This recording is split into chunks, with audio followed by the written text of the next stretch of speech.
Olha, quando a gente pensa nas criaturas mais temidas do planeta, sei lá, serpentes, aranhas, escorpiões, o nosso primeiro instinto é, claro, manter distância, né? Mas e se eu dissesse que lá dentro, no veneno delas, tá a chave para alguns dos remédios mais revolucionários que a gente tem hoje? Parece um paradoxo, uma coisa meio maluca, mas é exatamente isso que nós vamos desvendar aqui. Como a ciência consegue pegar o que há de mais aterrorizante da natureza e transformar em terapia.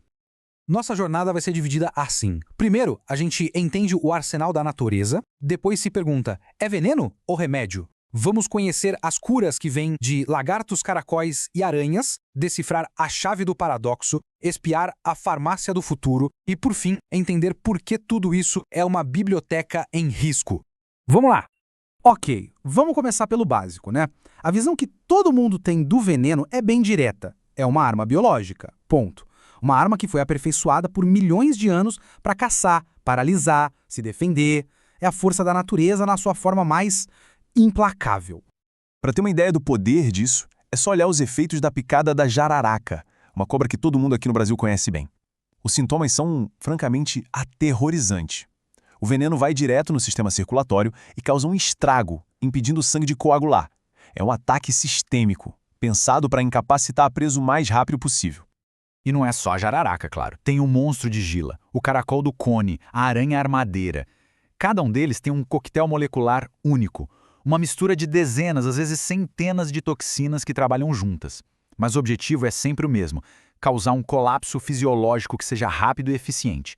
Essa é a face do veneno que a gente conhece e, com razão, teme. Só que é aqui que a história começa a dar uma guinada. E se, bem no meio desse mecanismo de morte, tivesse um segredo para a vida? Foi essa pergunta que levou a uma das maiores descobertas da farmacologia moderna. E tudo começou com a nossa já conhecida, a jararaca. Lá nos anos 60, um grupo de cientistas brasileiros, em vez de focar só na parte letal do veneno, ficou muito intrigado com um efeito bem específico, a queda de pressão arterial violenta que ele causava. Eles sacaram que a cobra não matava só pela hemorragia, mas também por induzir um choque circulatório. E aí a pergunta mudou. Como exatamente o veneno fazia aquilo? O mecanismo por trás disso é fascinante, de verdade. Pensa assim, o nosso corpo tem uma enzima, a tal da ECA. O trabalho dela é converter angiotensina 1 em angiotensina 2. E é essa angiotensina 2 que contrai os vasos sanguíneos e faz a pressão subir. O que os pesquisadores descobriram foi que certos peptídeos no veneno da jararaca funcionam como um bloqueador perfeito da ECA. Eles simplesmente impedem essa conversão. E o resultado? Os vasos sanguíneos relaxam e a pressão, despenca. Usando essa molécula como modelo, a indústria farmacêutica conseguiu criar o captopril. Foi o primeiro remédio da classe dos inibidores da ECA, que hoje, é a base do tratamento para hipertensão e problemas cardíacos para milhões de pessoas no mundo todo. Uma arma mortal da natureza deu a planta baixa para um remédio que salva vidas.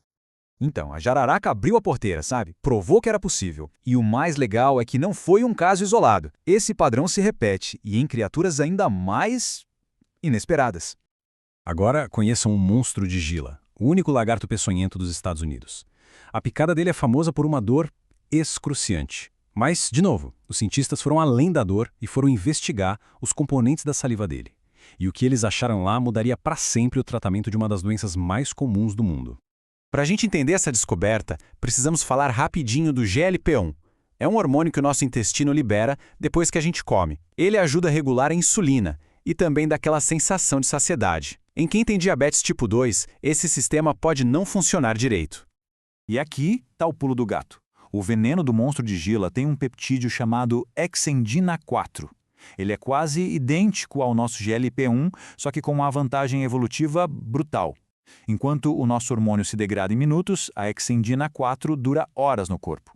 Foi a partir dela que criaram a ezenatida, o primeiro remédio dessa classe que, depois de otimizada, levou direto aos sucessos de hoje para perda de peso, como Ozempic e Wegovy. Tudo isso começou na saliva de um lagarto. Agora vamos para o oceano. O caracol do cone é um predador que caça paralisando a presa com veneno neurotóxico. E dentro desse veneno, os cientistas acharam uma toxina que virou base para ziconotida, um analgésico de última linha para pacientes com dor crônica tão severa, mas tão severa, que nem os opioides mais fortes resolvem. O mecanismo de ação dele é de uma precisão cirúrgica. Em vez de agir no cérebro como os opioides, a ziconotida bloqueia canais de cálcio específicos lá na medula espinhal, que são essenciais para transmitir o sinal da dor. Ou seja, ela corta o mal pela raiz, sem o risco de dependência e tolerância dos narcóticos. É uma alternativa vital. De volta para o Brasil, a gente tem a famosa aranha armadeira. Um dos efeitos colaterais mais bizarros e perigosos da picada dela em homens é o priapismo, uma ereção bem dolorosa e prolongada. Mas onde alguns viram só um sintoma perigoso, os pesquisadores viram uma pista. Eles isolaram a toxina responsável e criaram um peptídeo sintético, o PNPP19, que estimula a ereção por um caminho diferente dos remédios que já existem, como o Viagra. Isso pode ser uma nova esperança para pacientes que não respondem aos tratamentos de hoje. Certo. Já vimos cobra, lagarto, caracol e aranha. Todos letais, e todos, de alguma forma, fontes de remédios. Então chegamos no clímax da nossa análise. Chegou a hora de resolver o grande paradoxo que conecta todas essas histórias. A pergunta é inevitável, não é? Como pode uma coisa que a evolução projetou com o único propósito de causar dano e morte ser a fonte de moléculas que promovem a saúde e a cura? A resposta para isso, gente, é a grande virada, o plot twist dessa história toda. E aqui tá a revelação. A gente sempre olhou para o veneno do jeito errado. O veneno completo, o coquetel, é a arma de destruição em massa. Ele ataca o corpo por vários lados ao mesmo tempo. Mas, quando os cientistas desmontam esse coquetel, eles não encontram caos. Pelo contrário, eles encontram uma ordem impressionante. Cada toxina, sozinha, é uma ferramenta de altíssima precisão, projetada para interagir com um único alvo molecular. É como uma chave e sua fechadura. O segredo não é um acaso, é a essência de tudo. A letalidade do veneno vem justamente dessa especificidade. A evolução foi selecionando as toxinas que são as chaves mais perfeitas para as fechaduras mais importantes do corpo. Receptores, enzimas, canais iônicos.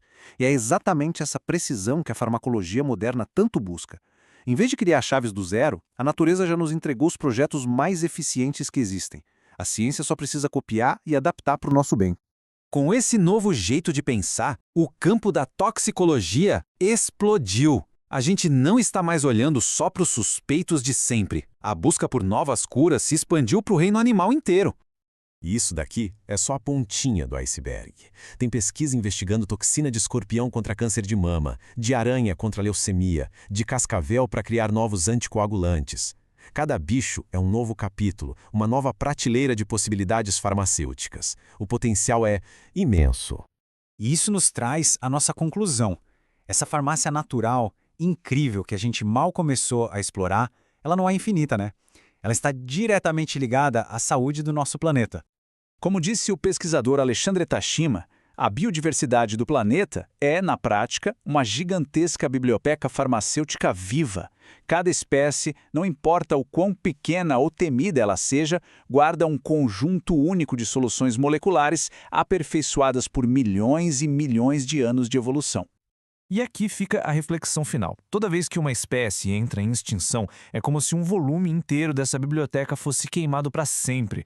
A gente não tem como saber quantas curas para o câncer, para doenças do coração ou para a dor crônica nós estamos perdendo antes mesmo de ter a chance de descobri-las. No fim das contas, a busca por novos medicamentos e a conservação do meio ambiente não são áreas separadas, são duas faces da mesma moeda, absolutamente essenciais para o futuro da saúde de todos nós.